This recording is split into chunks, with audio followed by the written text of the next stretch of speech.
Hakabha ગઢવીને civil હોસ્પિટલનો કડવો અનુભવ થયો। તેમણે પોતાની વ્યથા પણ જણાવી અને રાજકોટ સિવિલ હોસ્પિટલ પર ગંભીર આક્ષેપો પણ કર્યા। સાંભળ્યા હકાભા ગઢવીને કે રાજકોટ સિવિલ હોસ્પિટલ પર ગંભીર આક્ષેપો કરતા તેમણે શું કહ્યું। जय माताजी जय मोगल। हूँ तमारो हकाभा गढ़वी ने आज हूँ तमने कहेवा आव्यो छुं। मारा जीवन में बे अनुभव आ महीना में बन्या, एक सारो अने खराब। सारो अनुभव मने गुजरात पुलिसनो मारा जीवन में बन्यो आ 15 दिवस में 12 થી 15 दिवस थया। अने खराब अनुभव मने बन्यो सिविल होस्पिटल राजकोट। मारा बेन छे, गरीब माणस छे, गौशाला में नौकरी करे छे, आखुं परिवार।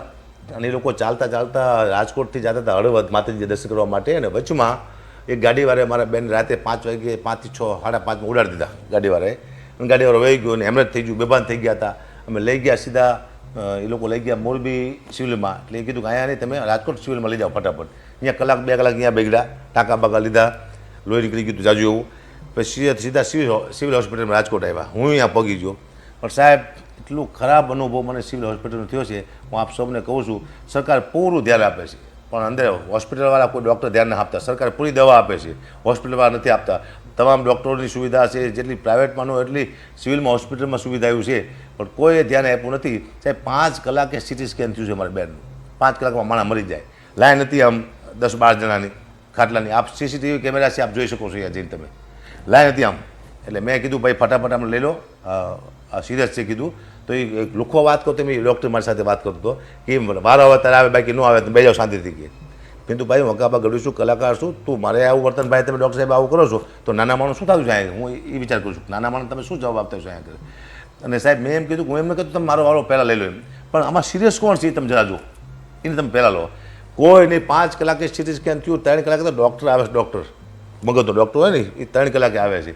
એટલે સરકારને કહું છું, હું અહીંથી આરોગ્ય મંત્રીને પણ કહું છું કે આપ ચોક્કસ ધ્યાન આપજો સિવિલ હોસ્પિટલમાં રાજકોટની, જેની માટે ગરીબ માણસો નભે છે। એવું હોય તો તમે તમારો કોઈ માણસ મોકલો, ગરીબ નાનો કોઈ વ્યક્તિ, ત્યાં કેવી સર્વિસ મળે તમને ખબર પડે ત્યાં।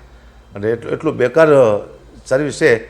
મેં નાને એક મંત્રીને પણ મેં ફોન કર્યો હતો, સાહેબ મંત્રીનું પણ માન આ લોકો રાખ્યું નથી, બિલકુલ માન નથી રાખ્યું, કોઈ ધ્યાન આપ્યું નહીં। મારી સાથે માણસો પણ સારા સારા હતા એમ, પણ કોઈ તમે આ સીસી કેમેરામાં જોઈ શકો છો। 12 થી 15 દિવસ થયા છે। હું તારીખ એવું છે તો આપી દઈશ તમને।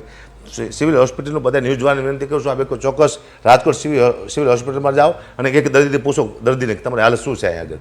કોઈ ધ્યાન ના આપતું એમ। સરકાર દવા આપે છે, સરકાર સુવિધા આપે છે, પણ ડૉક્ટરો છે કોઈ ધ્યાન આપતા છે નહીં। આપણને કડવામાં કડવાનો અનુભવ થયો છે। એને કરતાં પ્રાઇવેટમાં હું લઈ ગયો, મેં કીધું હાલો મારી પાસે 5 રૂપિયા છે, હું મદદ કરી શકીશ મારી બેનને, હું પ્રાઇવેટમાં લઈ જઈશ। પણ નાના માણસો ક્યાં જાય છે પ્રાઇવેટમાં? એનો મતલબ નાના માણસોને મરી જવાનું હોસ્પિટલમાં?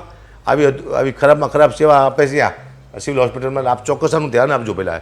આ મારો ખરાબ અનુભવ છે જીવનમાં પહેલી વાર કે નાના માણસ શું થતું છે, ગરીબ માણસને મને પહેલી વાર દયા આવી। મેં તો આ લોકો હકાભા નામ છે એટલી ઓળખાણ છે, છતાંય મારું કામ ન થયું તો નાના માણસ થતું શું છે? એટલે ચોક્કસ સરકારને કહું છું, આપ ચોક્કસ એકવાર ધ્યાન આપજો। આપણને સરકારને કદાચ ખ્યાલ જ નથી કે હોસ્પિટલમાં શું હાલી રહ્યું છે। સરકાર તો જે સુવિધા જોઈએ એ બધી સરકાર તો આપી દેશે, પણ સામે કામ કરવાવાળા હોય છે ને, કોઈ ડૉક્ટર હાજર નહોતા, એક પણ ડૉક્ટર હાજર નહોતો અહીંયા। આપ કેમેરામાં જોઈ શકો છો। મગજના ડૉક્ટરની જરૂર હોય તાત્કાલિક 2-2.5 કલાકે મગજના ડૉક્ટર આવ્યા છે। એટલે ચોક્કસ આને આપ સરકારને વિનંતી કે આપ ચોક્કસ આનું નોંધ લેજો, અને ન્યૂઝવાળાને બધાને કહું છું ચોક્કસ આપ નોંધ લેજો। સિવિલ હોસ્પિટલ રાજકોટ એ નાક કહેવાય આપણે ગુજરાતનું। સિવિલ હોસ્પિટલ રાજકોટની સિવિલ હોસ્પિટલ છે, ગુજરાતનું નાક છે। એ નાક કપાવવાની વાતો છે આ તો ભાઈ। નાના માણસો મળે છે, એકવાર ચોક્કસ ધ્યાન લેજો। આ તો હું જો મને ખબર પડી કે આવું બધું ચાલી રહ્યું છે। મારી બેન જીવન અને મરણ વચ્ચે ઝોલા ખાતી હતી, એ તો મારી દયા છે બચી છે। હજી મારા બેનને ભાન મને થાય હજી। આપ મારા બેનનું ઇન્ટરવ્યૂ લઈ શકો છો। અત્યારે મારા બેન ઘરે જ છે, નડી નાખી છે। નાના માણસો એટલે પછી જાજી હજો ટાઈમ પ્રાઇવેટમાં રાખી ન શકે, પણ હું વકાળ હોસ્પિટલ છે ત્યાં ગયો હતો, ત્યાં પણ મારા બેનના પૈસા કંઈક બિલ બન્યું હતું 5 થી 40 હજારનું।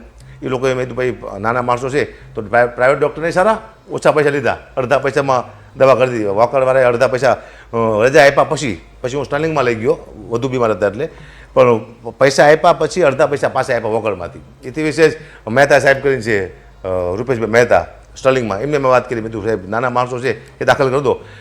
કોઈ બિલ લીધું નથી સ્ટર્લિંગમાં, કોઈ બિલ, ખાલી ખાટલા। તો હાસ્ય કલાકાર હકાભા હકાભા ગઢવીને રાજકોટની સિવિલ હોસ્પિટલમાં ખૂબ જ કડવો અનુભવ થયો. તેમની બહેનનું એક્સિડન્ટ થયું હતું અને 4 કલાક પછી તેમને ટાંકા લેવામાં આવ્યા તેવું હકાભા ગઢવીનું કહેવું છે. હકાભા ગઢવી જે પોતાની વ્યથા જણાવે છે અને કહે છે કે સામાન્ય અને ગરીબ લોકોનો મને વિચાર આવે છે, જો મારા જેવા લોકો સાથે આવું થતું હોય, હું મારી ઓળખાણ કઢાવું છું, કહું છું હું હકાભા રીટેક કહું છું કે હું હકાભા ગઢવી છું, છતાં જો મારું કામ ન થતું હોય તો સામાન્ય માણસોનું શું? આ મને વિચાર આવે છે. હકાભા ગઢવીના વિચાર સાથે તમે સહમત છો કે નહીં? રાજકોટની સિવિલ હોસ્પિટલ વિશે તમારો શું વિચાર છે? અમને કમેન્ટ કરી ચોક્કસથી જણાવજો તથા અમારી ચેનલ નિર્ભય ન્યૂઝને લાઇક, શેર અને સબસ્ક્રાઇબ કરવાનું ભૂલશો નહીં. આભાર.